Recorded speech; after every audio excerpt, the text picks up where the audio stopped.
I'm Barbara Bell, and I'm at Kingston WritersFest 2010. Great deal of excitement here, and I have with me Karen Connelly, author of Burmese Lessons, among many other works. Welcome, Karen. Thank you. You started writing about Asia when you were, a Rotary student. How old were you? I was an exchange student, a Rotary exchange student, and I lived in Thailand when I was 17 and 18. So my second book was about that experience living with a Thai family in the north of Thailand.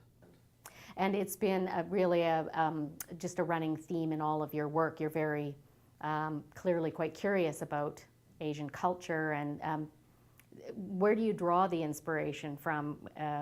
Your own personal experience? Well, I've lived in Asia for several years, mostly in Thailand, but I became really interested in the political situation of Burma, particularly for writers and artists, many of whom, because the country is run by a military dictatorship, often run afoul of censorship laws. And so when I was in my mid-20s, I became interested in the case of a young woman named Matida, who was imprisoned with a sentence of 20 years in solitary confinement. And her case really, really moved me. She was close to my own age. She was just a little bit older than I was. Also a young writer, interested in social justice issues. And I was in the world, traveling, living abroad, having a very rich life. And she was in a prison in Burma, suffering from tuberculosis. So I was very moved by her case. And she really was the person who got me interested in Burma. Mm-hmm.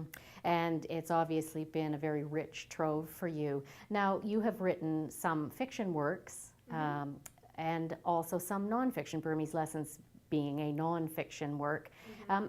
How do you develop that material in two different ways? Is there a sort of different way of going about it depending on what you're trying to write? Well, a novel is obviously a work of the imagination. I mean, the novel that I wrote about Burma is called The Lizard Cage, and it in fact is set mostly in a Burmese prison about a young man who lives in the prison, a political prisoner, and a child who is a child laborer in the prison, and then a warder. And so it's about how these people influence each other's lives and really change each other's lives. And so that whole canvas was made up very much based on many conversations that I had with former political prisoners and Burmese people, but still a created world.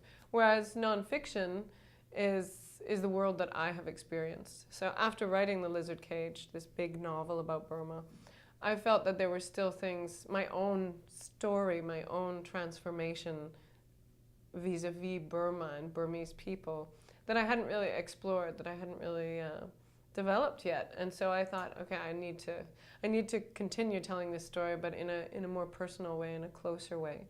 And so Burmese Lessons is that story.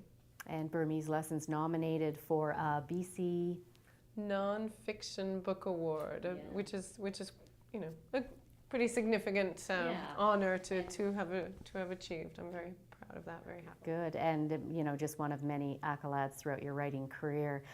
Karen Connelly, thank you so much for joining us. It's been great to hear about you and your work. Thank you. You're welcome.